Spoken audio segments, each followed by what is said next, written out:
Y lo hacemos en Venezuela, donde organizaciones no gubernamentales piden a los cancilleres de la región acciones concretas para enfrentar la crisis en materia de derechos humanos en el país. Esto con motivo de la reunión que se llevará a cabo este martes en Lima, Perú.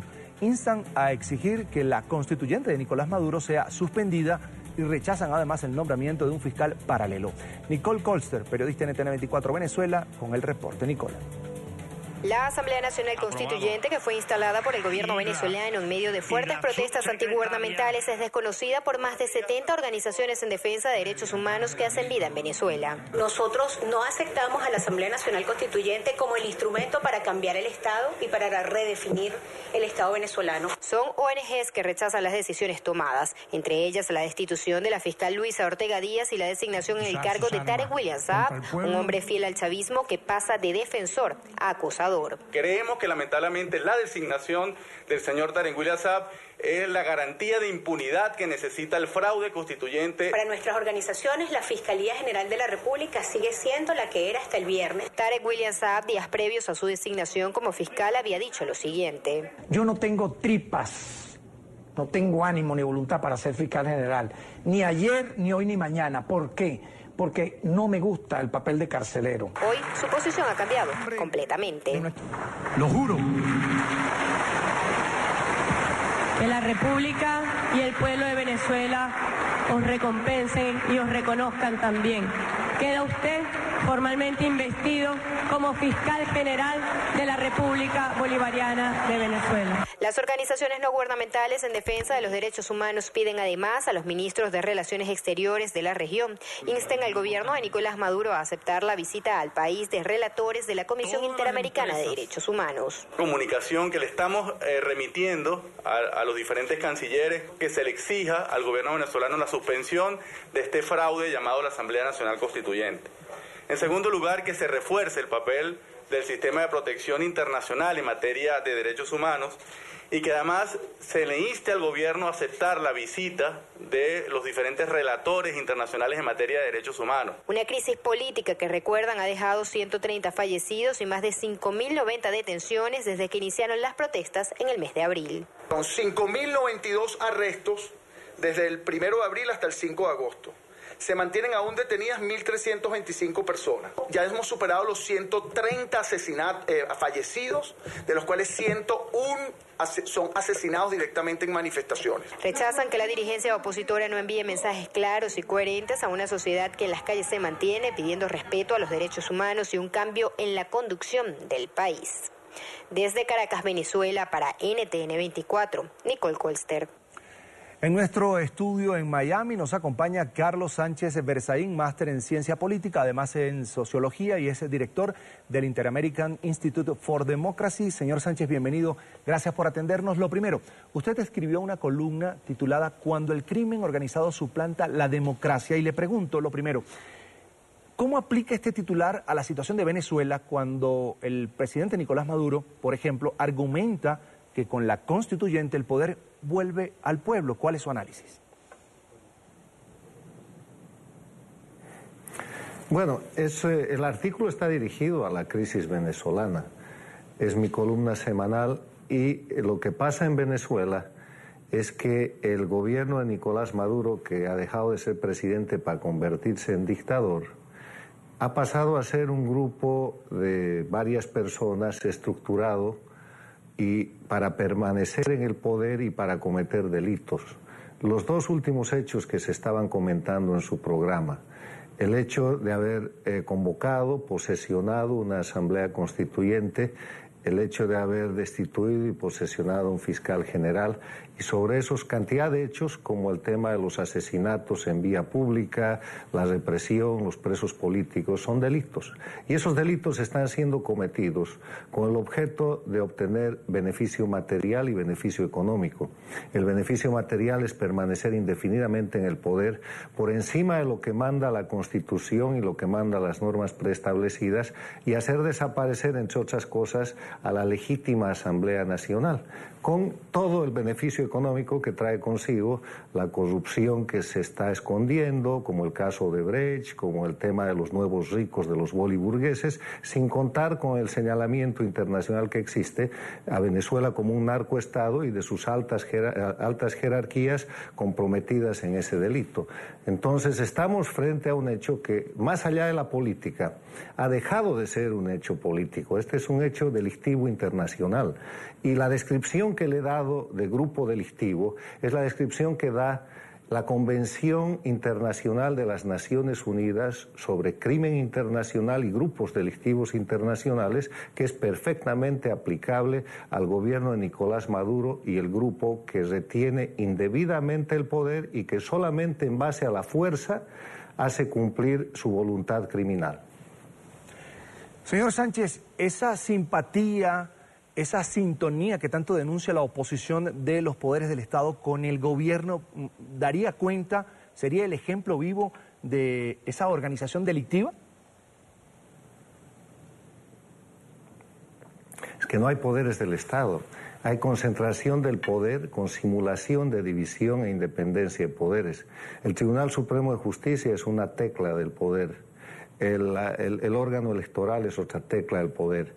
La Fiscalía, la Real Fiscalía que ha sido destituida, es convertida ahora en otra tecla del poder para la persecución. La esencia de la democracia es la división e independencia de los poderes públicos en el marco del Estado de Derecho. Y en la columna de hoy día también menciono un concepto de Estado de Derecho. El Estado de Derecho no es nada más ni nada menos que en una sociedad democrática lo que rige es la ley y que ningún individuo puede estar por encima de la ley. El señor Maduro y su banda se han puesto por encima de la ley, civiles y militares que son la ley, que han violentado la Constitución, que el 1 de mayo han convocado por sí y ante sí a una Asamblea Nacional que no tiene ninguna legalidad ni ninguna legitimidad, que pasando por encima de la voluntad del pueblo, y esto es lo importante, cometiendo delitos en una secuencia de una verdadera cadena de delitos que en el ámbito jurídico se conoce como concurso delictivo real, asesinatos, apresamientos, suplantación, aplicación indebida de la ley, persecuciones, cohechos, sobornos y cantidad de delitos que empiezan en los delitos contra la vida y terminan en delitos de narcotráfico, se han constituido en una organización delictiva y no son una organización política. Maduro es un dictador, pero tiene en el entorno un grupo de gente que están actuando más como mafiosos que como políticos, y la visión que el mundo debe tener frente a esta situación no es el tratamiento político, sino la aplicación de la Convención de las Naciones Unidas respecto al crimen organizado para el gobierno de Maduro. Señor Sánchez, habrá quienes se preguntan esto: si en Venezuela manda el crimen organizado, ¿cómo es que organizaciones como la OEA, la ONU, se ven en algunos momentos de manos atadas en su accionar para proteger a los ciudadanos de tantas atrocidades? Hablo de represión por parte de los cuerpos de seguridad del Estado, de la escasez de alimentos y medicinas, entre otras. Precisamente por eso, la respuesta está en el tema. Cuando en un barrio, en una ciudad, la mafia controla la ciudad, las autoridades, la policía, el Estado mismo no puede penetrar.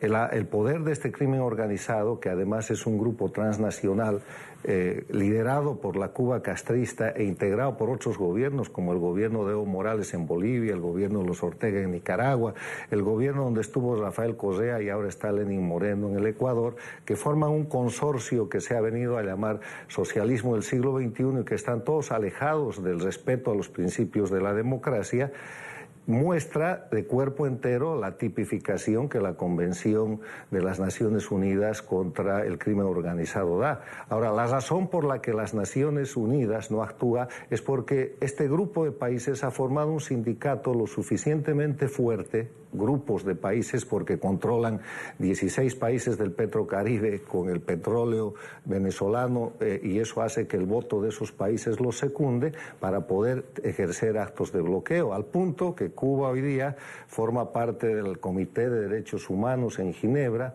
que Bolivia preside el Consejo de Seguridad y que Venezuela se ampara en mecanismos como esos. Y en la OEA el escándalo mayor es que los pequeños países del Caribe que están recibiendo por vía ya no de ayuda ni de intercambio comercial, más parece un soborno, el petróleo venezolano, se han dado a la tarea de bloquear decisiones que han sido promovidas por México, Brasil, Colombia, Argentina, Chile, Estados Unidos, Canadá, Panamá, los países que representan el 95% de la población y el territorio de la región y que están señalando al gobierno de Nicolás Maduro como una dictadura. El aporte que yo hago desde el punto de vista jurídico internacional es que además de un tratamiento político que se está dando al tema, hay que darle un tratamiento criminal. La Convención, de nuevo, de las Naciones Unidas sobre Crimen Organizado sitúa a Maduro y su gobierno en la situación de ser perfectamente aplicable esta convención para salvar al pueblo venezolano de la violación diaria de sus derechos humanos, de los crímenes diarios que se cometen contra las personas, del estado de crisis humanitaria y además de que esta situación se agrave. Acaban de posesionar esa asamblea constituyente que no tiene ninguna legalidad, que no tiene ninguna legitimidad y todo parece prever que usando la fuerza, cometiendo más crímenes, van a persistir en mantenerse en el poder, tratando de llevar a Venezuela a la situación de la jaula que hace 59 años es el gobierno de la dictadura castrista en Cuba. Ahora, para usted, que existan más presos políticos en Venezuela, según apuntan organizaciones defensoras de derechos humanos, por ejemplo, como el Foro Penal Venezolano, que en Cuba o que en países bajo regímenes dictatoriales en Europa y África, ¿qué significa? Bueno, significa que hay dos Américas. Yo tengo un libro publicado precisamente este año que habla de dos Américas. La disputa entre las dos Américas no es de carácter étnico, no es de carácter económico, no es ni siquiera ideológica. La disputa en América, en el hemisferio, es una disputa entre la democracia y la dictadura. La dictadura liderada por Cuba, que era la única dictadura del año 99, se ha recreado con el dinero que llevó Chávez, se ha expandido, controla Cuba, Venezuela, Bolivia, Ecuador, Nicaragua, controla indirectamente el voto internacional del Petrocaribe. Hasta hace unos años controlaba el Brasil de Lula y de Rousseff y controlaba la Argentina de Kirchner, ya no. Trató de penetrar y controlar el Perú de Ollanta Humala, ya no. Y ahora está reduciéndose, pero tiene una situación en la que en condiciones normales de democracia Maduro debió abandonar el poder y el país hace mucho tiempo. Y no lo hace porque está aplicando la regla de mantenerse indefinidamente en el poder.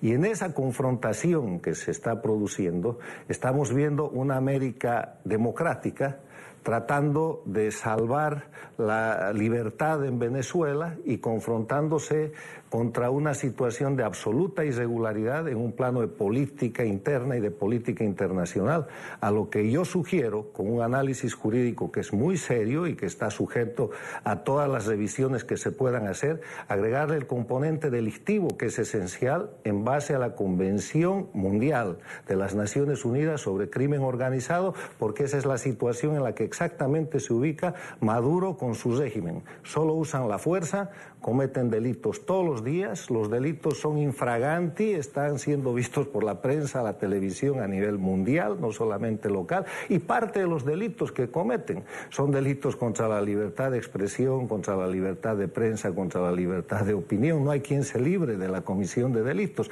y son para obtener beneficio material, que es mantenerse en el poder, y obviamente el beneficio económico de la ofensa de los nuevos ricos y de los cientos y miles de millones de dólares que, por ejemplo, ya han empezado a ser señalados en Estados Unidos y en Europa a la gente del régimen. Bien, voy a agradecer a Carlos Sánchez Berzaín, máster en Ciencia Política y en Sociología, por estar con nosotros estos minutos aquí en la tarde de NTN 24. Doctor Sánchez, es un placer. Hasta la próxima. Muchas gracias, y además abogado, que me permite describirle todo esto con conocimiento del derecho internacional. Así es, por eso lo entendimos perfectamente. Gracias.